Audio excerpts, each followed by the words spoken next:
Keep on trying to tell you guys, this is a spiritual battle. This isn't left, right. This isn't Democrat, Republican. This isn't conservative, liberal. This is a straight up spiritual battle. And the sooner more people realize that, the more they'll start to take notice of what side they're on, what side they're fighting for, right? Like, there's so many ways that we're divided. We've drawn lines in the sand on every single issue, and there's a rigid divide, right? It's like we couldn't be further apart on these core issues, whether it's immigration, abortion, gun control, climate change. We are just full on divided. Both sides have dug their heels in, and I don't want people to get trapped or caught up in this false left-right paradigm, because the thing is this: it's not a left-right paradigm. This is a battle for human freedom versus total control. You know, it takes a special type of arrogance for one person to think they know what's right for hundreds of millions of people. And I'm talking about these leftist politicians who have these utopian pipe dreams that they're pushing on us through propaganda outlets like mainstream media, Hollywood, entertainment, academia. There's just so many outlets that they have to amplify their message. And it's all under the guise of making the world a better place. Everyone's going to be equal. This will all work out.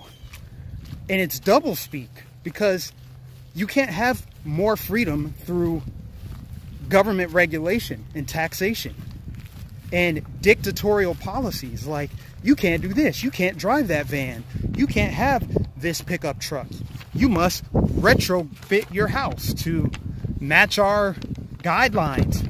There's just so many ways that they are using propaganda, and it's effective. It's effective, right? Like, I have literal friends and family who think I'm insane because I snapped out of it. I woke up from a matrix, right? I was just blinded by it. I was just kind of zombified like most people are. And then something divine came over me, and I woke up and I realized what was going on. And the first thing I wanted to do was spread the message, and it was met with hate. It was met with hostility. It was met with people unfollowing me. You know, the people who are so woke, intolerant, and progressive, those are the people who want nothing to do with me anymore. All because I'm spreading the truth. I'm spreading different ideas, actually.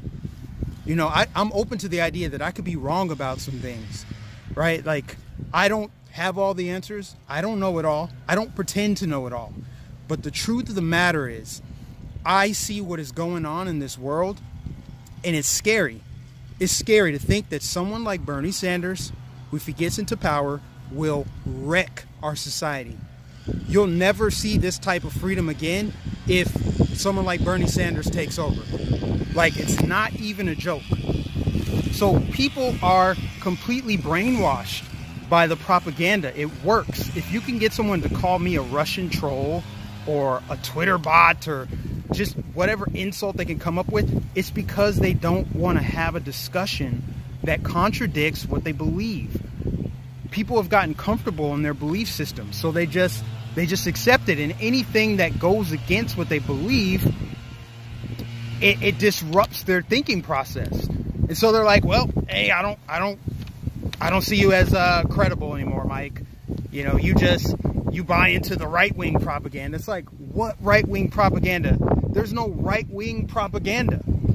You know, everything that I've learned, I've had to seek that information out. It's not like I turn on the TV and there's the information. But the thing is true on the left. You turn on your TV and you can have your beliefs validated in 5 seconds. Right? It's like, yep, Trump is bad, Republicans are bad. It's just a validation feedback loop. People think they're getting different sources of information, but it's the same bullet just ricocheting off every news outlet: ABC, CBS, NBC, MSNBC, CNN, The Guardian, New York Times, Washington Post. They're all the same beast. It's all just under the same umbrella of left-wing, totalitarian, communist. Let's subvert the culture. Let's take over America. And it makes me sound like a conspiracy theorist, but Straight up, I don't think they'll be satisfied until they hoist that red hammer and sickle flag. So you could say that the battle, although it is a spiritual battle, there's a battle flag, and the battle flag for human freedom, liberty, civil rights, equality, acceptance, valuing the life of a child, unborn or otherwise, right, with that radical abortion thing. You could argue that that's the American flag. The American flag represents all those things. And what does the communist flag represent? Total government takeover, classless society, high taxes, microchip surveillance, censorship, no freedom of speech, no freedom of religion. Human rights are at a bare minimum, if they even exist at all. Government regulation of everything from your internet provider to the food you get, what's in your food, what kind of car you drive, what kind of shoes you can wear. We're talking like totalitarian, straight up control. And who's at the helm of that control? A group of people who think they know better. And what's motivating them? What's motivating them? Arrogance, narcissism, self-loathing behaviors, hatred. They believe that they know what's best, so therefore they're going to carry out these insane, radical ideologies. And for the people who are buying into this, who buy into the platitudes and they'll speak to it, they're nothing more than useful idiots. I mean, you got to tell it like it is. These people are useful idiots. People marching in the street with signs, people that go to Bernie rallies, they're either brainwashed or they don't even care. They're like, yep, I buy into it. But don't you know that they're just helping to carry out that mission? And when they're trying to come after conservatives and ban and censor, it's a way for them to stamp out dissent so they can have one party rule. You know, you need people with different ideas. That's how a healthy society thrives, is when you have competing ideas. But if you don't have any competition, you just have a steamroll of one side, one belief, and anyone in the way will get steamrolled. So I just had to get that out there because it's crazy to me that censorship is at an all-time high and it's getting more and more radical. It's straight up like fascism. We've seen it throughout history. How can someone be banned from using Discover Card or Chase Bank or PayPal? When you can start banning the way people use money, that's when you're getting into a scary, scary realm. So just something to think about. This is not a divide of politics, right? It's ideological, but it is spiritual. It is deeply, deeply spiritual. So ask yourself this: what side are you on? If you happen to be watching this and you disagree with me, ask me, what side are you on? Are you on the side that values a child's life before they're born, just after they're born? Or do you believe that, oh, women's rights, women's health care? What about the child's rights? Who's speaking up for the unborn, the person that has no voice, but has a soul, has a brain, has feelings? We know what their hair color, eye color is going to be. What side of that are you on? Do you think that's a good thing or a bad thing? You know, this climate change thing. I'm a climate change straight up skeptic. I can't say I'm outright a denier because the climate obviously does change, but I don't believe human beings have that much say in it. I don't think we are influencing the climate the way we think we are. You know, but again, that goes back to the arrogance. Like, man can play God. Like, yeah, we can definitely change this. We can change genders, and there's a spectrum of all these things. Same thing applies to climate change. Which side of that debate are you on, right?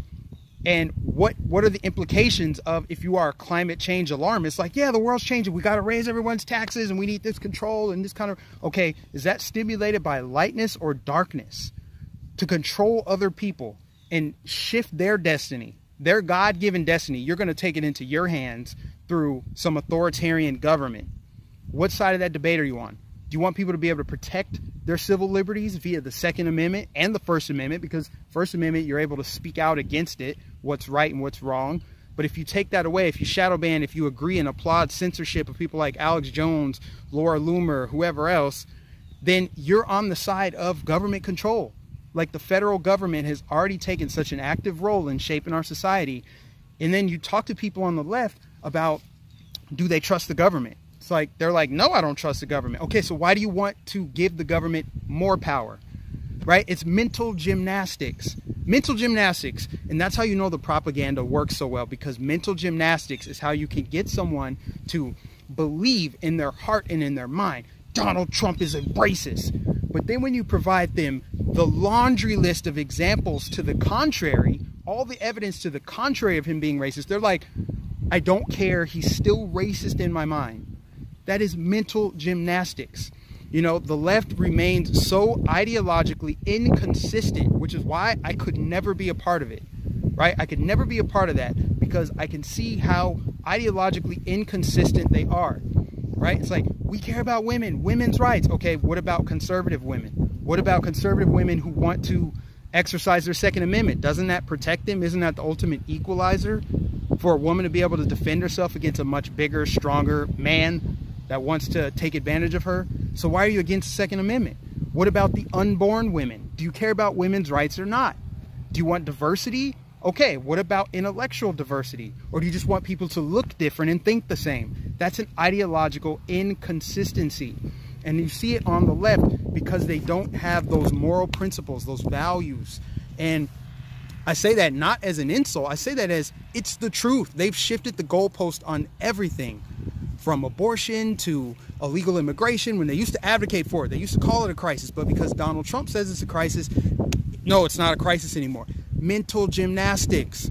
How does that work? Trump derangement syndrome. That is another like symptom of the mental gymnastics and how the propaganda and brainwashing and the subversion is so effective. So share this video with anybody you think might learn something from it. Anybody who disagrees, please feel free to come in the comment section and tell me what you think. Why do you disagree with me? Don't just come with these drive-by comments. Don't be lazy. Don't be intellectually lazy. Come at me with facts, reason, logic. Let's have a human being discussion, a conversation. Like, share, subscribe. Follow me on the social media accounts for more. I'm more active on Facebook. If you want to get regular updates from me, it's going to be Facebook. Appreciate everybody that's been watching and supporting my channel.